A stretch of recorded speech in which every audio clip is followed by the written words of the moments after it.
Hello, everyone. Welcome to Worst Gen Workshop, the worst One Piece fan club in the entire world. And today we have our friend Tyler. Tyler. Hi, everybody. What's going on? Tyler, what do you do generally? Very quick, very generally. What do you do? The classic LA question. What do you do? Hey, man, what do you do?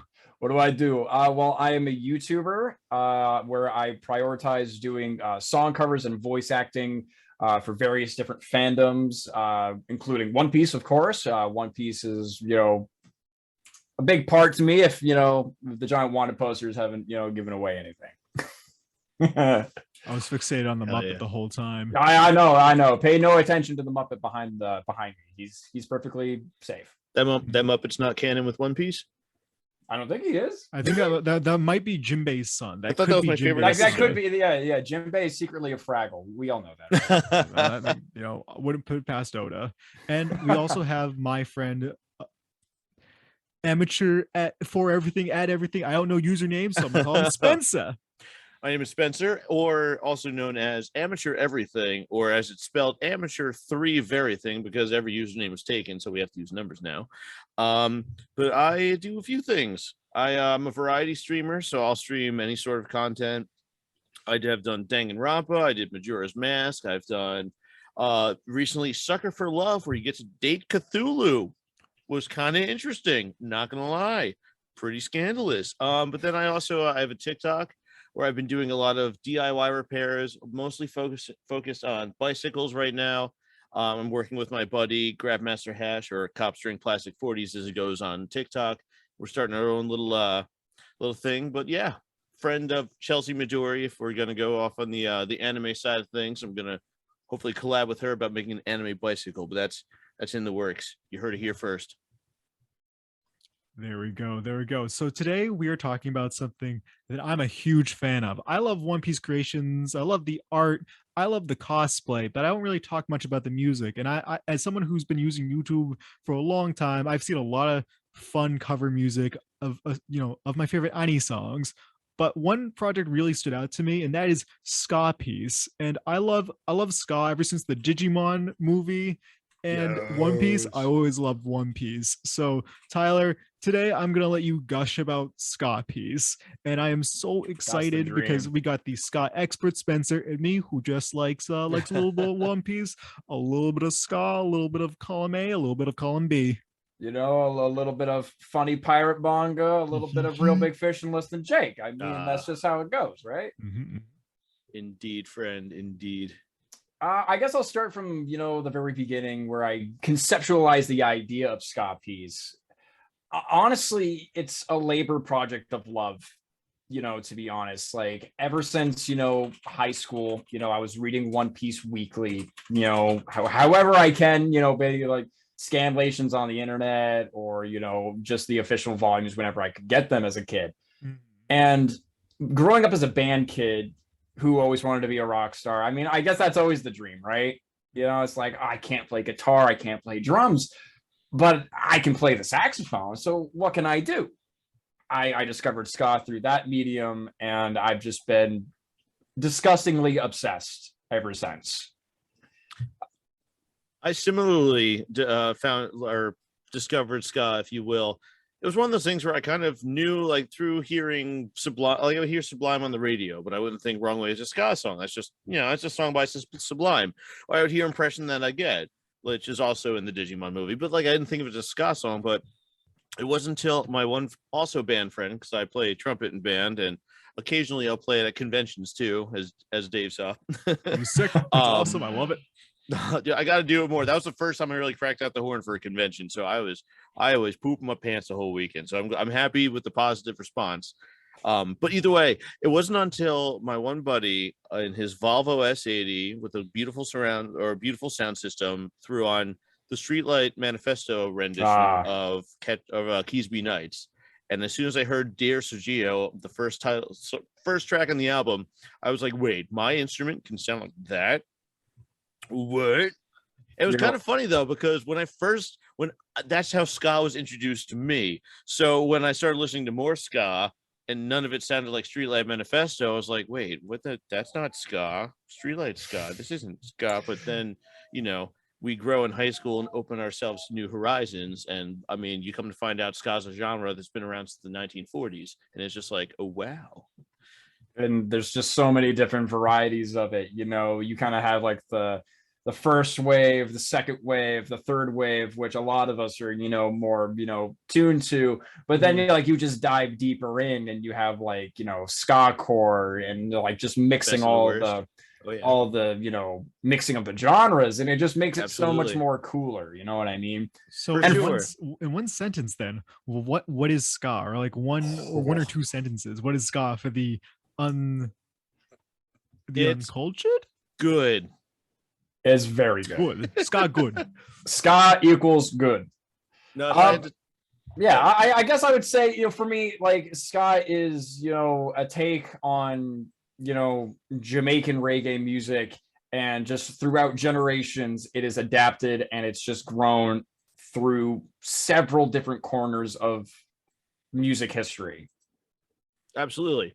Ska is a working class genre that, as you mentioned, started in Kingston Town, Jamaica. Funny enough, this is always the ska, but actually, ska came before reggae. It was a combination of Jamaican calypso and mento, I think the genre was called. Yep. And jazz hit the radio waves of Kingston Town, Jamaica. So you had the offbeat from calypso and the horn section of jazz come together, and that's where you had your first wave of ska. Don Drummond, Bob Marley and the Wailers' first single, Simmer Down, was a ska song. And so, like, the third wave is kind of mocked sometimes because second wave was pretty much like when it hit England. So you had Jamaican immigrants going to England, and you had the English punk movement with Jamaicans coming in with their ska movement. And the combination together is where you actually get the checkerboard symbolism, was the combination of Black Jamaican ska music and white punk music, if you will. Obviously, it's much deeper than that, but that's where the checkerboard, the unity of two together, is checkerboard and two-tone. And then third wave, it got a lot more poppy here in the United States. I mean, that's where I got into it too. Real Big Fish, Less Than Jake, as you mentioned, My New Mighty Boss Tones, all that jazz.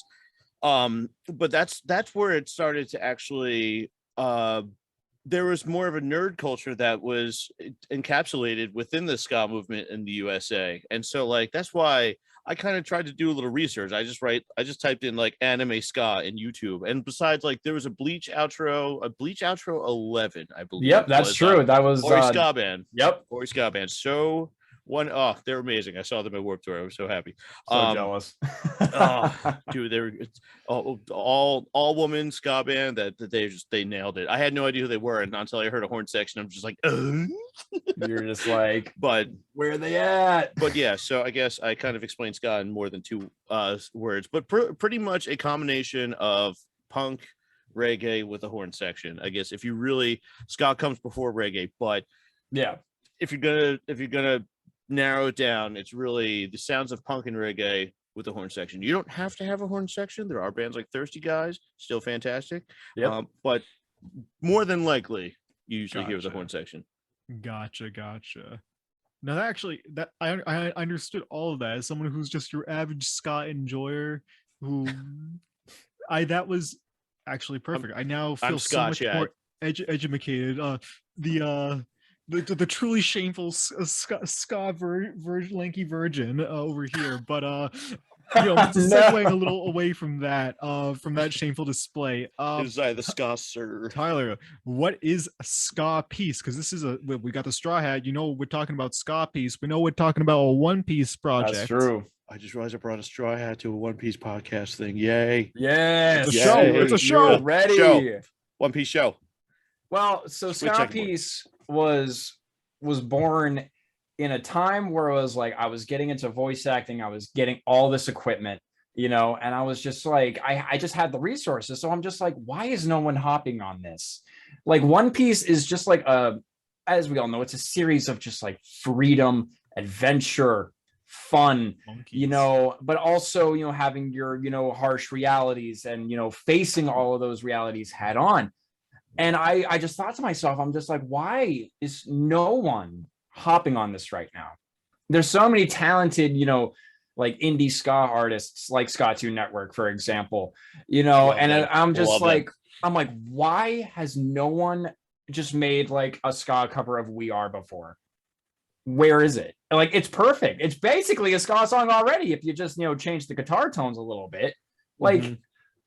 so I thought to myself, I was like, you know what? Let me get into contact with my friend Biggie. Let's just do it. So I commissioned him, you know, made an awesome instrumental track. I recorded vocals over it. I used English lyrics by I think his name is Josh. You know, I commissioned him for, you know, writing the full lyrics for that too. And I recorded myself singing over it. I released it out into the world, and you know, my heart just, it grew 10 million sizes, because these were the two things that technically, and not to get like a little sappy or emotional here, but like One Piece and ska punk music legitimately saved my life in more times than one. And I feel, as a fan of both the genres, I just feel like I just needed to do this love letter, not only to the ska punk legends that, you know, saved me through, you know, high school and young adulthood, but also to Oda, who has, you know, changed my life in a million ways.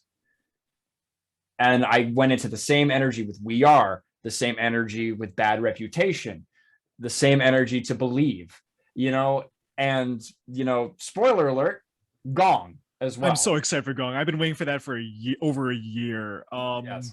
If you, yeah, You so know, and excited. it's just, I don't know, man. I could gush about this project, this passion project. It all comes out of pocket. Like, you know, like I pay for Mhm. everything, and, you know, I don't monetize it. I don't, you know, I just release it out to YouTube because I just want people to enjoy. Even if, you know, people will like it, people will not like it. That's just content I'm creation in obsessed with general, it. right?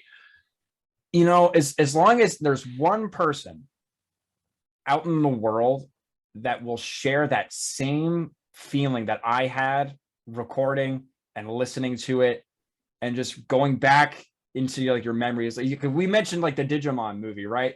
You Mhm. know, just like sitting at home watching the Digimon movie, hearing all my best friends are metalheads while some evil Digimon is planning to take over the internet.